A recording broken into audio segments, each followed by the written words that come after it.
Bonsoir à tous, merci de votre attention. Voici les titres de l'actualité de ce jeudi. Les retraites après le conflit, le consensus, le patronat et les syndicats, à l'exception de la CGT, ont signé un accord sur le financement des régimes complémentaires. Tout le monde paiera, les salariés et les entreprises. Une voiture à contresens sur l'autoroute près de Toulouse. Le carambolage a fait 2 morts et 1 blessé grave. Le conducteur avait 81 ans. La petite phrase de José Bové au Forum social européen qui crée la polémique. Il estime que la police de Nicolas Sarkozy transforme les quartiers en gigantesques camps. Réserve à gauche, les syndicats de police dénoncent un dérapage. L'Irak est le contre-coup de l'attentat contre les soldats italiens. Rome va proclamer une journée de deuil national. Le Japon renonce à envoyer des soldats sur place.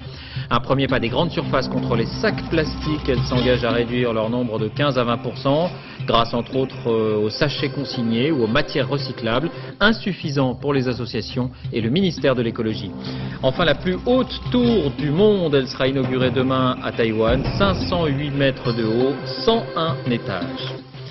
On commence donc avec cette page qui se tourne pour la réforme des retraites. Personne n'a oublié le grand conflit du printemps dernier. Eh bien, le climat a visiblement changé. Après une nuit de négociations, un accord a été trouvé sur l'adaptation des régimes complémentaires à la réforme Fillon et leur financement. Conséquence immédiate, ceux qui ont commencé à travailler très tôt, 14, 15 ou 16 ans, pourront partir avant 60 ans dès l'an prochain. Elisabeth Esley, Jacques Deveau.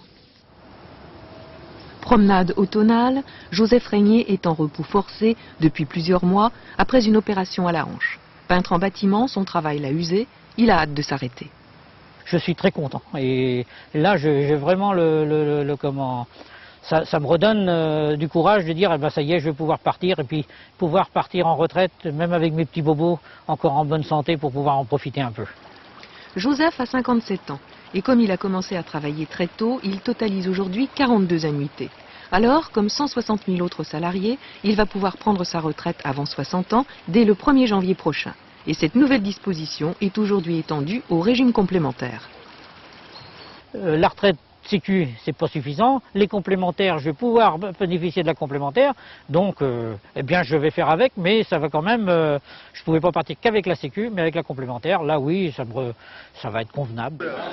Le projet d'accord de la nuit dernière prévoit aussi la hausse des cotisations du régime des cadres, de 0,10% pour les entreprises et de 0,20% pour les salariés, à compter du 1er janvier 2006. Et puis, les partenaires sociaux ont posé des jalons pour l'avenir.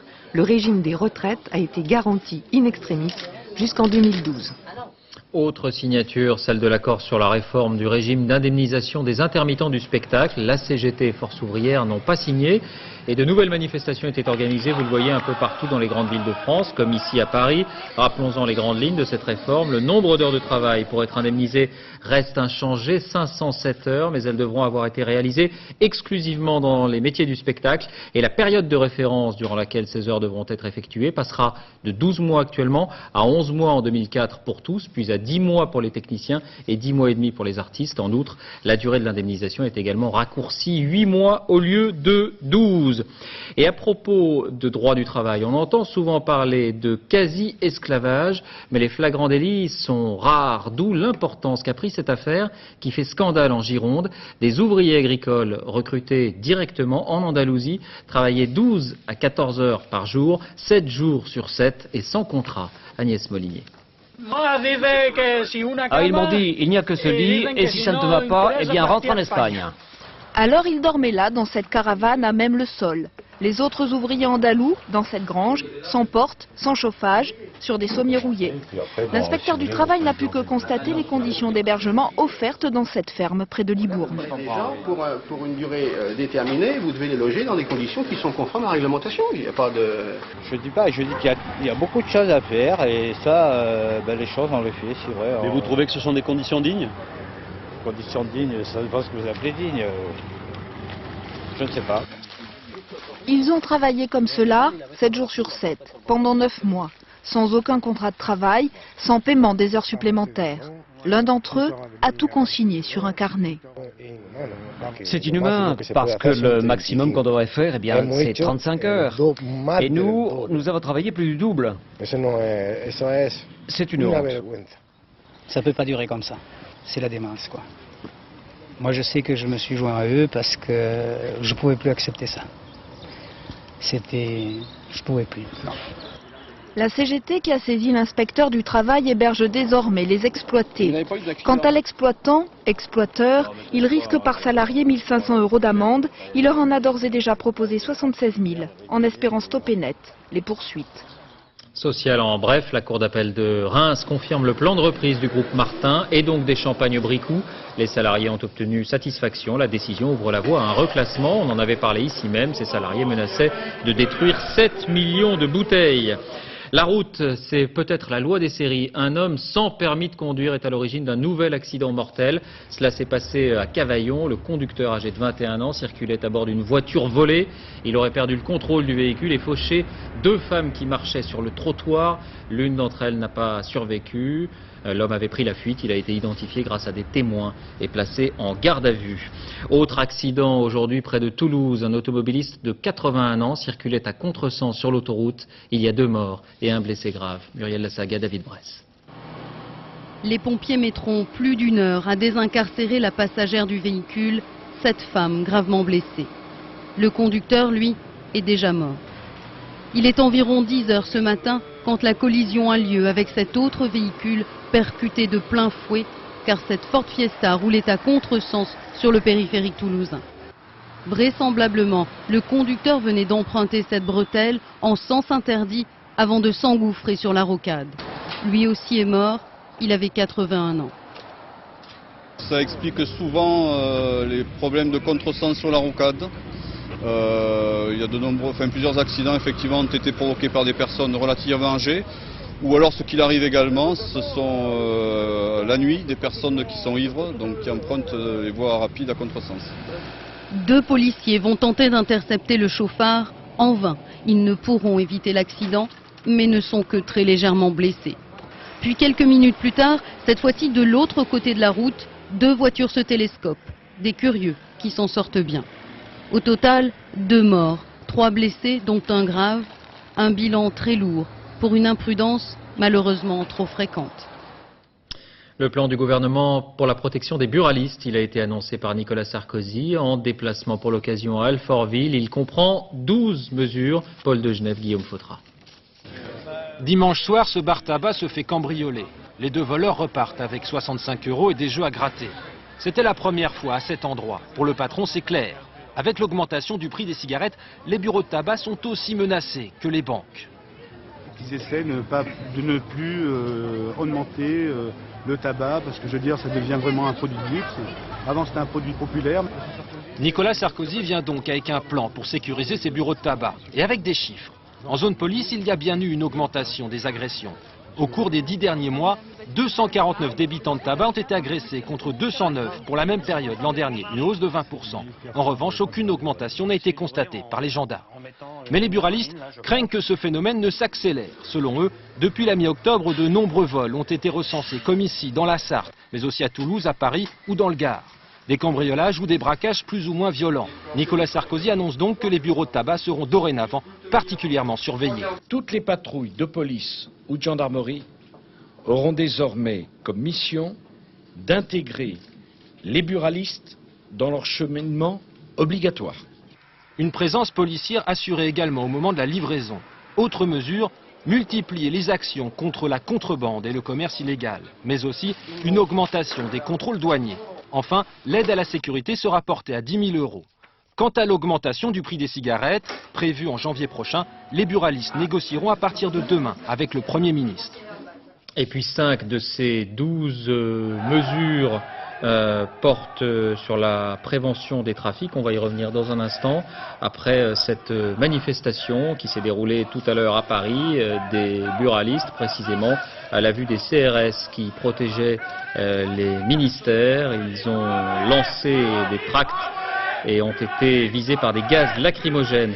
Je vous le disais, donc 5 de ces 12 mesures portent sur la prévention des trafics. L'une de nos équipes a pu suivre aujourd'hui une patrouille des douanes. Il ne se passe pas une journée sans nouvelle saisie. Christelle Bertrand, Régis Maté. C'est un douanier qui ne quitte plus des yeux un routier. Le chauffeur débâche le véhicule. C'est la procédure. Son camion vient d'être arrêté pour contrôle. Dès la première caisse décloutée à coups de pied de biche, le tabac est là, au milieu du chargement. Très vite, les sacs s'entassent. Depuis le début de l'année, les douaniers français ont saisi plus de 20 tonnes de cigarettes. Par nature, la France est un pays de transit où forcément les camions vont à destination de l'Angleterre. Donc vous avez deux points de passage dans la direction de Dunkerque, qui est le port de Calais et le tunnel Transmanche. Le chauffeur est croate. Il était sur le point d'embarquer sur un ferry pour l'Angleterre quand son camion est devenu suspect. En fait, il a été trahi par son chargement. En vibrant, ces grilles métalliques ont déclenché le détecteur de présence humaine. Dans les caisses, les douaniers pensaient découvrir des clandestins. À la place, 100 kilos de tabac à rouler. Il vient du Luxembourg, le pays où la cigarette est la moins chère d'Europe. Au même moment, à l'entrée du tunnel, un autre camion est contrôlé, au hasard. Entre les palettes du vrai chargement, les douaniers découvrent plus d'1 tonne de cartouches de cigarettes, là encore destinées au marché anglais. Le trafic est de plus en plus lucratif.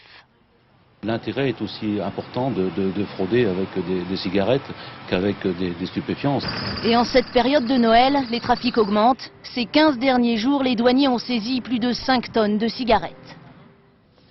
À Strasbourg, une opération d'envergure ce matin après la destruction le week-end dernier d'un centre socioculturel suite à un incendie criminel. La police a procédé à une dizaine d'arrestations au sein d'une bande du quartier. Des jeunes âgés de 13 à 22 ans, 4 d'entre eux au moins, sont toujours en garde à vue ce soir. À Bobigny, le tribunal a rendu son jugement après l'agression de 3 policiers en juillet 2002. Les 2 prévenus ont été condamnés à de la prison ferme. Stéphane Bretner, Frédéric Delarue.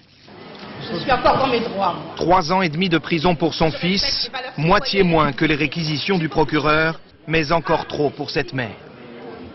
Je les ai informés que j'étais prête à faire la grève de la faim aujourd'hui, devant le ministère de l'Intérieur. Je vais me faire embarquer certainement, mettre mes notes, et ça je m'en fiche. Ce que je veux, c'est être entendue aujourd'hui. Je suis une citoyenne et on ne m'a pas donné le droit à la parole, même pas dans l'enceinte de la justice. Cet après-midi, la policière grièvement blessée au visage ne s'est pas déplacée, pas plus que ses 2 autres collègues victimes. Si les syndicats sont satisfaits de ces condamnations, la jeune femme l'est beaucoup moins. Notre collègue que je viens de joindre par téléphone est quelque peu déçue parce que la peine n'est pas conforme à ce qu'elle attendait. Quelque part, elle se dit « personne ne ressentira ce que je ressens aujourd'hui ». 22 mois de prison ferme pour le 2e agresseur. Les 2 condamnés devront verser 20 000 € de dommages et intérêts aux 3 policiers. Et puis un mot de l'enquête sur cet engin incendiaire jeté dans un bus à Amiens dimanche dernier. Une jeune fille de 17 ans, vous le savez, avait été grièvement brûlée. Eh bien, 2 adolescents de 16 et 17 ans et un homme d'une vingtaine d'années ont été interpellés. Ils ont reconnu les faits et expliqué qu'ils souhaitaient se venger de la police parce qu'elle était intervenue dans leur quartier pour un contrôle de cyclomoteur. Ils ont aussi fait part, je cite, de leur haine des contrôleurs. La police et le ministre de l'Intérieur qui ont été violemment stigmatisés par José Bové. Le leader paysan s'exprimait au Forum social européen. On transforme les quartiers en gigantesques camps, a-t-il lancé, une phrase qui a choqué Arnaud Boutet. Lorsqu'après tous les orateurs, la star monte sur scène, ses amis altermondialistes lui réclament une chanson. Au répertoire, il y a les thèmes connus comme la paix revendiquée, mais José Bové déterre la hache de guerre et s'en prend à Nicolas Sarkozy. Il veut une autre Europe, mais surtout une autre France.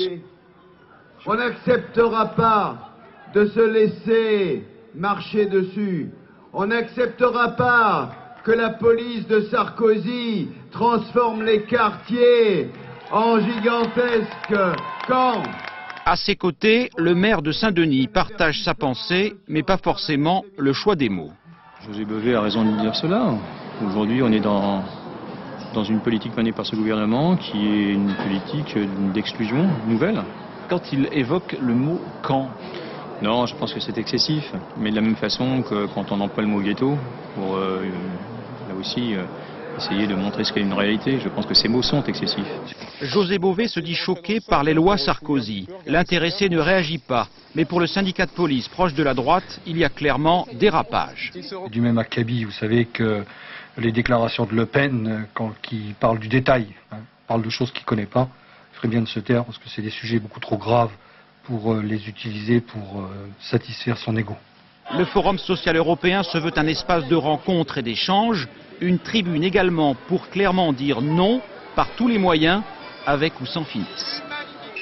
Voilà pour cette polémique. Pendant ce temps, les travaux du Forum social européen suivent leur cours. Discussions, rencontres et choc des cultures parfois. Lorsqu'une association de jeunes de banlieue se mêle aux intellectuels. Reportage Mathias Lyon, Sylvain Dauba. On ne se sent pas prêt à investir les partis politiques. Parce qu'on ne se sent pas représenté. Parler dans un micro, débattre en public, ils savent déjà faire. Pourtant, les membres du conseil local de la jeunesse de Gennevilliers ont eu beaucoup de mal à être acceptés au Forum social européen. Demain, ils y animeront un séminaire sur l'engagement politique dans les quartiers populaires. Dans ces genres de séminaires, il y a qui? Il y a que des gars, ils ont 45 piges ou des petits bonhommes, ils n'habitent pas dans les quartiers populaires, ils ne connaissent pas. Eux, ils décident de nous placer où? Dans tout ce qui est jeunesse, jeunes, je sais pas quoi, et ils nous prennent pour... voilà, dans le racisme aussi, ouais, voilà. Certes, on est victime de racisme, certes, on a des problèmes d'intégration, mais nous, on veut outrepasser ça. On est des jeunes Français pour la plupart avant tout, et on se revendique comme ça. Les partis traditionnels de gauche les ont déçus, disent-ils. C'est pour cette raison que les altermondialistes les intéressent. Ce soir, dans cette salle de concert, ces jeunes Villois accueillent des rappeurs algériens, des militants brésiliens. Ce sont deux jeunes d'une banlieue très pauvre de Porto Alegre, donc on appelle une favela. Avec eux, ils parlent de politique globale ou locale, du conflit israélo-palestinien ou de l'image des quartiers pauvres et comment la faire évoluer. Ça, il faut casser ça. Il y en a marre de dire les jeunes de quartiers populaires, ils ne savent pas s'exprimer, ils ne font pas d'études. Je pense qu'il faut se révolter. Simplement, quand on se dit se révolter, c'est pas casser une cabine téléphonique, on va brûler une voiture. Ça sert à rien. Ça va donner des points à ceux qui sont contre la jeunesse des quartiers populaires. Il faut se révolter intelligemment. Et se révolter intelligemment, c'est s'introduire là, aux endroits où on a le droit de prendre la parole. Prendre la parole dans sa ville et pourquoi pas devenir un jour maire de Gennevilliers. En attendant, ces jeunes Villois ont rendez-vous avec d'autres jeunes, verts, communistes ou socialistes, ceux-là. Demain, ils partageront avec eux une tribune du Forum social européen, mais comptent bien y faire entendre leurs différences. À noter aussi aujourd'hui cette manifestation d'une centaine de militants devant un McDonald's des Champs-Élysées. On sait que la restauration rapide américaine est dans le collimateur de beaucoup d'altermondialistes. Alors nous nous sommes demandé si les actes étaient en cohérence avec les discours. En clair, comment est organisée la restauration au Forum social? Quels sont les produits proposés? François Baudonnet, Marie-Pierre Cassignard. Les musiciens arrivent directement de Mexico, le bœuf et ses petites carottes de la Sarthe. Et les convives, eux, des quatre coins du monde. Pour l'instant, ce que j'ai goûté, c'est très bon. La viande est bonne. C'est de la nourriture faite par des paysans français. Je trouve ça très bien. 3000 personnes dans cette cantine un peu particulière. Ici, la charcuterie est bio, le commerce équitable et en cuisine, les crêpes d'un nouveau genre. Alors qu'est-ce que c'est une crêpe altermondialiste? C'est de la farine faite par nous, avec notre blé. C'est des œufs fondus par nos poules. Le sel, l'huile, elle est achetée. Et c'est bien là le problème, car même avec la meilleure volonté, il est difficile de nourrir tout ce monde sans intrusion du libéralisme, comme ce gobelet publicitaire ou cette eau minérale produite par une multinationale. Ça pose des soucis, mais c'est aussi, on rend un service aux clients en vendant de l'eau minérale. Voilà. Mais on vend plus de vin qu'eau minérale. Heureusement, les intrus culinaires restent l'exception. La preuve. Ça va être quoi le menu de ce soir? Eh ben, ça sera l'omelette truffée. Voilà. Comme quoi, on peut vouloir refaire le monde et en conserver ce qu'il a de meilleur. À la frontière de l'économie et de la justice, ce jugement du tribunal de Lyon, 3 chauffeurs routiers militants CFDT étaient poursuivis pour entrave à la circulation. Ils avaient mené une opération escargot en novembre 2002 dans le cadre d'un mouvement national. Droit de grève contre liberté de circulation. Et bien finalement, les 3 chauffeurs ont été relaxés par le tribunal. L'actualité à l'étranger avec au lendemain de l'attentat contre les soldats italiens en Irak. Le dernier bilan, il est de 27 morts, dont 18 militaires italiens. Ces images tournées par un amateur juste après l'explosion permettent de se faire une idée de la violence de cette déflagration. À Nasiriyah, nous retrouvons maintenant nos envoyés spéciaux Richard Binet et Philippe Lutzi. Pour la première fois, les troupes italiennes en Irak sur la défensive. État d'alerte maximum après l'attentat suicide contre leur QG à Nasiriyah. À l'intérieur du périmètre de sécurité, des soldats abattus contemplent les ruines de ce qui était leur quartier général. Ce soir, 18 des leurs manqueront à l'appel.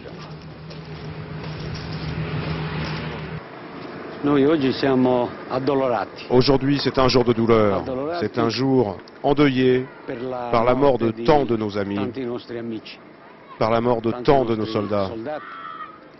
Mais nous continuerons notre travail. Devant l'hôpital de campagne, 2 rescapés hébétés. À l'intérieur, 9 blessés, marqués à jamais. Je pensais à la maison, à la famille, à tout ça. Je ne sais pas, c'est impossible à décrire. J'ai pensé à rien, tout était confus. Je n'arrivais pas à comprendre ce qui se passait. Et puis j'ai réalisé que c'était une explosion. Le ministre de la Défense, Antonio Martino, arrive de Rome, encadré par une impressionnante escorte. Le mois dernier, dit-il, j'étais à New York, à Ground Zero. C'est la même impression de dévastation, c'est le même ennemi contre lequel nous devons nous battre. Cet après-midi, des carabiniers fouillaient les décombres à la recherche d'indices et d'objets ayant appartenu aux soldats pour les remettre à leur famille. Les soldats italiens ont été surpris par cette attaque. Ils se considéraient comme une force de paix.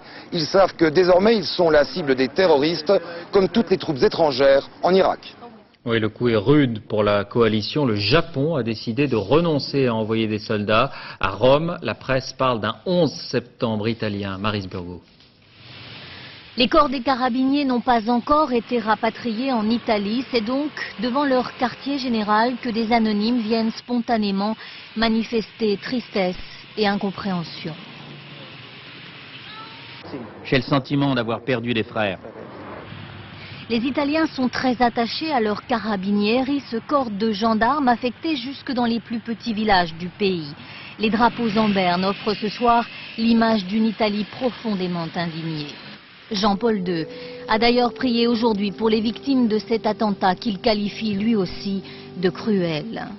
La presse publie les photos des disparus dont les obsèques dans les prochains jours seront l'occasion d'une journée de deuil national. La télévision diffuse quelques vidéos amateurs. Celle-ci montre un père de famille que son fils ne reverra jamais. L'Italie, qui s'était montrée majoritairement pacifiste au début de l'année, pleure ses morts et ces images ébranlent un peu plus les forces d'occupation en Irak. Une coalition que finalement les Japonais ne rejoindront pas. Le gouvernement nippon annonce que devant tant de violence, il renonce pour l'instant à toute présence en Irak. Même recul du côté de la Corée du Sud. Ces manifestants pacifistes se réjouissent aujourd'hui d'apprendre que seulement 3000 hommes iront à Bagdad. Et ce n'est pas le dernier rapport de la CIA qui pourra remonter le moral des uns et des autres. Selon les services de renseignement américains, les Irakiens, déçus par les forces d'occupation, seraient de plus en plus nombreux à prendre le parti des rebelles. Et devant la multiplication de ces attentats, la France, qui, rappelons-le, s'était opposée à la guerre, elle ne fait pas partie de la coalition, veut tendre la main aux Américains. On écoute le ministre des Affaires étrangères, Dominique de Villepin.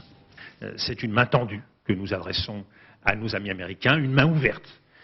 Nous avons la conviction qu'il est temps. Il est temps, oui, de se retrouver, il est temps, oui, d'avancer ensemble, il est temps de travailler davantage ensemble. Et face aux événements qui s'accélèrent en Irak, le magazine Envoyé spécial a modifié son sommaire et propose un document. L'une des équipes a suivi une unité de soldats américains dans une mission de maintien de l'ordre dans l'ouest du pays. Envoyé spécial à partir de 20h55. Retour en France avec d'abord une bonne nouvelle. La croissance repart très timidement, certes, mais elle repart. Plus 0,4% au troisième trimestre contre moins 0,3% au deuxième trimestre, selon l'INSEE. La France qui échappe donc à la récession. Et la tendance est la même en Italie et en Allemagne. Cette action en justice d'une association de handicapés contre la SNCF, poursuivie pour discrimination. Plusieurs personnes avaient dû voyager dans un wagon à bagages entre Paris et Le Havre. On en avait parlé ici même. Reportage Vanessa Roux et Jean-Paul Chausset. Ils sont 3 adultes handicapés convoqués à la 17e chambre correctionnelle de Paris. Mais problème, la salle affectée au jugement de l'affaire se trouve au premier étage. Et par l'ascenseur, après 5 minutes d'effort, ça ne passe pas. Alors les pompiers arrivent à la rescousse. On lui change de fauteuil et la plaignante atteint enfin le premier étage. En vain. Entre-temps, l'audience a été déplacée à la 31e chambre du tribunal, située, elle, au rez-de-chaussée. Ça fait 1h30 que nous bataillons dans la cour, dans le froid, pour essayer de trouver, avec les pompiers qui nous ont beaucoup aidés, pour essayer d'arriver à accéder au tribunal. Et devant l'impossibilité matérielle d'y arriver, c'est le tribunal qui a accepté de descendre d'un étage. Ironie de l'histoire, les 3 plaignants étaient au tribunal cet après-midi après avoir porté plainte contre la SNCF pour discrimination. Cette fois-là, ils s'étaient vus contraints de voyager dans un wagon à bagages. Ces images amateurs en témoignent. 2 heures de tracas pour les 3 passagers d'hier, 2 heures d'inconfort pour les 3 plaignants d'aujourd'hui, décidément bien encombrants. Finalement, l'audience a bien eu lieu. Le jugement a été mis en délibéré au 18 décembre. La santé, une journée d'action des plus grands pontes de la médecine française. Ça n'est pas tous les jours. 100 professeurs et chefs de service des hôpitaux de Paris qui veulent alerter sur la pénurie de personnel qualifié à l'hôpital. Qui va soigner les patients demain? On manque de médecins, on manque d'internes dans certaines spécialités. Les étudiants sont de moins en moins nombreux. C'est l'enquête de cette édition. Elle est signée Nathalie Sapena, Romain Potocki. Service de greffe de moelle osseuse de l'hôpital Saint-Louis. Air filtré et précaution maximale pour les 19 malades leucémiques enfermés dans des chambres stériles. Un service de pointe, l'un des plus renommés d'Europe. Pourtant, aucun jeune médecin français n'a choisi ce service cette année. Tous les internes sont étrangers. Oui, et tu viendras à l'hôpital chaque semaine, on va te suivre chaque semaine. Le docteur Elena Tuna vient du Guatemala. Quand elle est arrivée il y a 6 mois, elle parlait à peine le français. Il me répétait une autre fois, mais au début, je crois que ça peut désespérer quelqu'un. Ça va être comme ça, je ne comprends pas. Ça, c'est un problème. Au début, je pensais que j'étais une charge. Interne étranger, interne français, c'est la même chose. Enfin, ils savent ce qu'ils font, enfin, ils ont appris la même chose. En fait, ces médecins à diplôme étranger ne bénéficient pas de la même formation que les étudiants français. Ils sont beaucoup moins autonomes. C'est moi qui fais toutes les prescriptions. Dans la gestion du service, on est obligé de les superviser en permanence et de vérifier la totalité des actes qu'ils font. Donc pour nous, c'est beaucoup plus de travail. Comment en est-on arrivé à une telle pénurie qui frappe des spécialités aussi importantes que la cancérologie, la gériatrie ou la chirurgie? D'abord parce que les étudiants en médecine savent qu'ils ne veulent pas tout sacrifier à leur vocation. Pour moi, il y a quelque chose de très clair, c'est que par exemple la chirurgie, on va manquer de plus en plus de personnes. Ça ne m'intéresse pas. Pourquoi? Parce que si jamais je deviens médecin, déjà j'aurai beaucoup d'heures de travail. Et si en plus j'ai énormément de garde, ma famille, elle va être complètement sacrifiée, quoi. Et j'imagine avoir une famille plus tard. Donc... Autre explication, la France ne forme pas assez de médecins. En 1975, 8700 étudiants en médecine entraient à la faculté. En 1992, il n'était plus que 3500. Pour l'année prochaine, le ministère de la Santé a porté le numerus clausus à 5400, une augmentation insuffisante pour pallier la pénurie. D'autant que ces médecins étrangers ne veulent pas tous faire carrière en France, à l'image de cet hématologue vietnamien. Je viens ici pour pratiquer mieux les techniques de greffe de moelle. Pour apprendre en fait? Oui, j'ai réalisé quelques cas de greffe de moelle dans mon pays. Et il y a beaucoup de techniques ici et je pratique mieux. Dans ces services hospitaliers boudés par les jeunes médecins français, la situation devient insoluble. Mes collègues, aussi bien d'autres hôpitaux non AP, se retrouvent parfois pendant un semestre sans personne pour les aider. Donc à ce moment-là, l'administration dit vous pouvez prendre un remplaçant. Mais ce remplaçant, où est-ce qu'on le trouve s'il y a déjà une pénurie? Donc on n'arrive pas à trouver de remplaçant. Et donc des situations extrêmement tendues qui font qu'on est obligé de fermer des lits. Donc les malades ne sont plus pris et tout le monde se lave les mains. Derrière cette crise des internes, c'est la qualité et l'avenir du service public français qui sont en jeu. L'environnement avec le premier pas des grandes surfaces contre les sacs plastiques. Elles se sont engagées aujourd'hui ensemble à réduire leur nombre de ces sacs de 15 à 25%. Les idées sont multiples, sachets consignés ou matières recyclables. Des propositions insuffisantes pour les associations et le ministère de l'écologie. Julia Delage, Carole Gréco. Alors vous voyez par exemple ce sac-là, dans la nature, quelques temps plus tard, 1 ou 2 semaines plus tard, il a commencé à se décomposer et voilà ce que l'on obtient. 15 jours au lieu de 450 ans, le sac à base de maïs entièrement biodégradable, voilà peut-être l'avenir de nos courses. Problème, il est aussi payant. Or aujourd'hui, les Français utilisent gratuitement plus de 15 milliards de sacs plastiques par an, alors évidemment, ils sont un peu moins soucieux de l'environnement. Nous avons lancé sous la marque Alpha Pack des sacs biodégradables qui se vendent très peu aujourd'hui car ils sont 4 à 5 fois plus chers que les sacs plastiques traditionnels. Donc nous avons un problème, le consommateur ne peut pas payer ce prix-là pour le moment. C'est pourtant le prix à payer pour une terre plus propre. Dans un sac plastique, il y a d'abord les pigments qui polluent à cause du sulfate et du chlore qu'ils contiennent. Les encres ensuite, enfin c'est surtout la durée de vie du sac qui pose problème. Mais les hypermarchés cherchent de nouvelles idées écologiques. D'ici 3 ans, ils espèrent une économie de sacs de 5 à 20%. Pour nous, le développement durable, c'est pas d'imposer aux autres une solution toute faite, c'est au contraire de travailler en collaboration avec les clients, les industriels et entre nous, commerçants. Abandonner la décision aux clients, une réponse un peu trop facile pour les associations écologistes et de défense de consommateurs. Pour elles, il faudrait une solution bien plus radicale. L'UFC Que Choisir ne peut pas accepter ces initiatives qui sont beaucoup trop timides de la part de la grande distribution et surtout pas assez rapides. Nous soutenons que la véritable solution alternative écologique aux sacs de caisse actuels est leur suppression totale. Chaque seconde en France, 500 sacs plastiques sont distribués. Oubliez ce service gratuit, un changement de comportement radical que le gouvernement aimerait pourtant bien imposer aux Français. Et on prend de la hauteur maintenant avec la plus grande tour du monde. Elle sera inaugurée demain à Taïwan, 508 mètres de haut, 200 de plus que la tour Eiffel, une centaine d'étages et bien sûr un système anti-séisme. Daniel Wolfram. Vertigineux le travail à une telle hauteur, 508 mètres, le point où culmine la tour Taipei, la tour la plus haute du monde. La même vue du trottoir.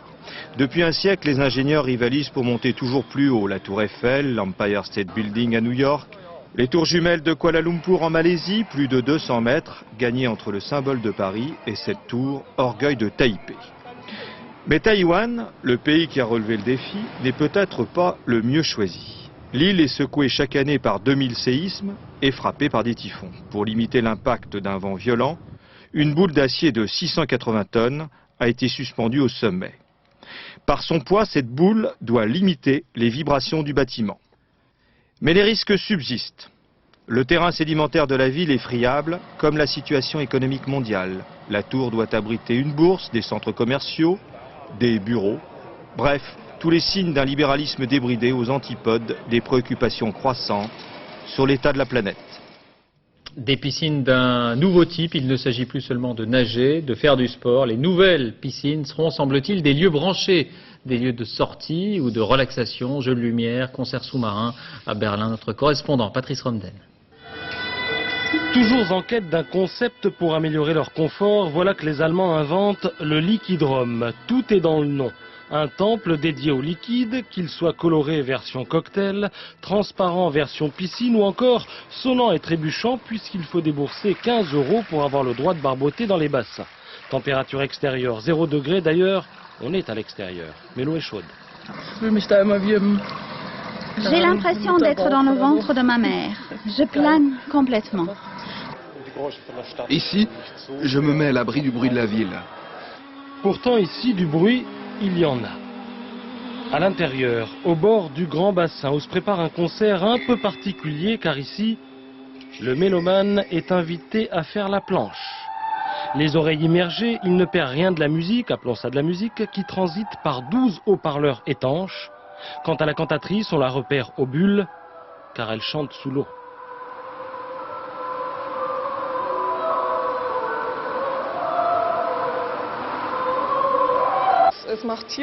C'est très agréable de chanter sous l'eau. J'ai l'impression que ma voix est plus aiguë. Mais après une demi-heure de concert, je suis lessivée. Les ondes sonores se déplacent 5 fois plus vite dans l'eau que dans l'air. Pour les êtres humains que nous sommes, ce genre de concert bouleverse les lois de l'espace-temps. Dans l'eau, nous avons l'impression d'entendre avec notre squelette. Cette sensation, évidemment impossible à transmettre par l'image, nous rapproche, paraît-il, de l'univers sonore des baleines. L'avantage, c'est qu'en chemin, on croise parfois des sirènes. Le début de la saison des sports d'hiver, on a parlé des Alpes, direction ce soir les Pyrénées. Les stations se préparent à accueillir des milliers de skieurs dès la fin du mois. À Pio, en Galie, Isabelle de Lyon, David Bress. Malgré les nuages, l'hélicoptère travaille sans relâche. À 2500 mètres d'altitude, il s'agit de mettre en place des pylônes et câbles transporteurs d'explosifs. Cette installation permettra de déclencher préventivement des avalanches et de sécuriser le domaine skiable. Tant pis s'il vente, neige ou s'il fait froid, le compte à rebours a commencé pour les stations des Pyrénées et Pio en Galie veut pouvoir ouvrir le plus tôt possible ses nouvelles pistes. Creusées à flanc de montagne, elles conduiront au sommet des skieurs cantonnés d'habitude au bas de la station. Je pense que des débutants, des grands débutants monteront pour venir voir, ne serait-ce que pour voir une fois. Ce qui nous posera peut-être quelques problèmes pour les redescendre, mais enfin ça, nous le ferons faire. Partout, des travaux. Novembre, le mois de l'effervescence. La station a engagé 6,5 millions d'euros pour se mettre à la page, s'offrir un nouveau télésiège. Un gros investissement pour attirer de nombreux skieurs, augmenter le chiffre d'affaires. Il n'y a pas eu d'augmentation de forfait, mais on espère bien sûr, de par l'augmentation du débit skieur, de pérenniser, si vous voulez, la clientèle de Pio en Galie. Pas un chat côté touriste. Mais derrière les portes fermées, les commerçants s'affairent. On refait sanitaires et cuisine dans ce restaurant sans dessus-dessous. Il reste le carrelage et les cloisons, après c'est fini. Hein. Et l'électricité, mais c'est des bricoles. Vous serez prêt? Oui, il faut. Les stations des Pyrénées veulent ouvrir le 28 novembre. Seul inconnu, la neige sera-t-elle au rendez-vous? L'an passé, elle était tombée en abondance. Mais pour l'instant, l'automne s'étire en douceur et il faudrait un bon coup de froid pour couvrir ces pentes de poudreuse. Sport, la Coupe du Monde de rugby, jour J-3 avant la demi-finale France-Angleterre. On s'attend à un match musclé. Un homme effraie particulièrement les Français. Il s'appelle Trevor Woodman, 118 kilos. Le spécialiste des plaquages, disons, viril. Nicolas G, Christophe Duchiron. Un accueil plutôt musclé. Un combat de tous les instants. Voilà à quoi les Français doivent s'attendre face aux Anglais. Considérée comme la meilleure défense du monde, l'Angleterre est une muraille presque infranchissable. Une équipe rugueuse, prise au coup de poing. Au premier tour face à l'Afrique du Sud, les Anglais n'ont pas été tout blancs. C'est de la destruction par le physique. Ils capitalisent durant tout le match. Ils défient physiquement, ils défient physiquement, ils défient physiquement. Et puis tôt ou tard, les équipes adverses, elles craquent. Et pour faire craquer les Français, le 15 de la Rose compte cette fois sur Trevor Woodman, un beau bébé d'1m83 pour 113 kg. Mais en matière de défense, les Bleus n'ont rien à envier aux joueurs de Sa Majesté. Betsen, Magne, Harry Nordoki, 3 mousquetaires au service de l'équipe de France, face à des Anglais sûrs de leur force. Ça va se jouer à 15 contre 15. Nous avons récupéré toutes nos forces, nous sommes bien préparés, on est déjà dans le match. France-Angleterre, un match de défense. Œil pour œil, dent pour dent. Comme il y a un an au Stade de France, les deux équipes ne se feront pas de cadeaux. Cette fois, l'enjeu est plus important, une place en finale de la Coupe du Monde. Une exposition pour terminer, une exposition sur les mystères de la peinture. Comprendre comment l'art a évolué du figuratif à l'abstrait au XIXe siècle. Ça se passe au musée d'Orsay à Paris, c'est jusqu'au mois de février. Michel Montpontet, Éric Delagneau. Le soleil dans les yeux, l'expérience de l'éblouissement. Trop de lumière et le contour des formes disparaît. Trop de lumière ou plutôt tout transformé en lumière. Voilà bien le rêve des peintres. Leur premier pas vers l'abstraction, vers la disparition des formes. L'exposition commence donc par un sas d'éblouissement, comme pour purifier son œil. L'œil, ce grand menteur qui se laisse tromper si facilement. L'éblouissement, c'est ce qu'a voulu raconter le peintre Friedrich ou Turner. Bref, être face à la lumière et s'éblouir pour mieux voir. Petit à petit, dans les tableaux de Turner, la lumière inonde, dévore tout. Les contours s'effacent jusqu'à ce qu'il ne reste des choses qu'une trace qui disparaîtra à son tour. Claude Monet cherche le même Graal, la dissolution dans la lumière. Curieusement, cette histoire des origines de l'abstraction n'avait jamais fait l'objet d'une exposition.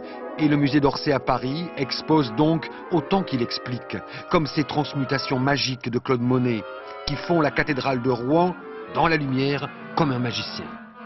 Ils veulent, par la couleur, par la sensation, parler à l'ensemble du monde, une sorte d'espéranto nouveau qui serait celui en fait de la couleur et de la sensation pure.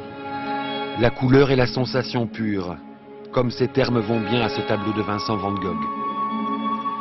Et progressivement ou hardiment, le voyage des formes continue, d'un tableau à l'autre. La science du début du siècle est aussi un puits de trouvailles pour les peintres. Tout est bon à prendre. Un livre du 19e siècle sur les éruptions solaires et Kupka à sa manière. Les expériences sur la lumière des physiciens dans leur laboratoire. Les expériences de la peinture de Kandinsky dans son atelier. D'un rivage à l'autre, et toujours ce grand jeu de la peinture, un jeu d'enfant dans la lumière. Fin de ce journal, merci de l'avoir suivi. Tout de suite la météo, point route, Valérie Maurice, 20h55, envoyé spécial Guylaine Chenu, dernier journal 1h-20, Laurence Piquet, dès 6h30 Télématin, 13h Daniel Bilalian, et ce week-end vous retrouvez Béatrice Schoenberg, bien sûr. On se quitte sur ces images du plus gros diamant connu au monde, plus de 100 carats, il a été trouvé en Afrique du Sud et sera vendu aux enchères la semaine prochaine à Genève. Si vous êtes intéressé, il faut compter entre 7 et 9 millions d'euros. À lundi.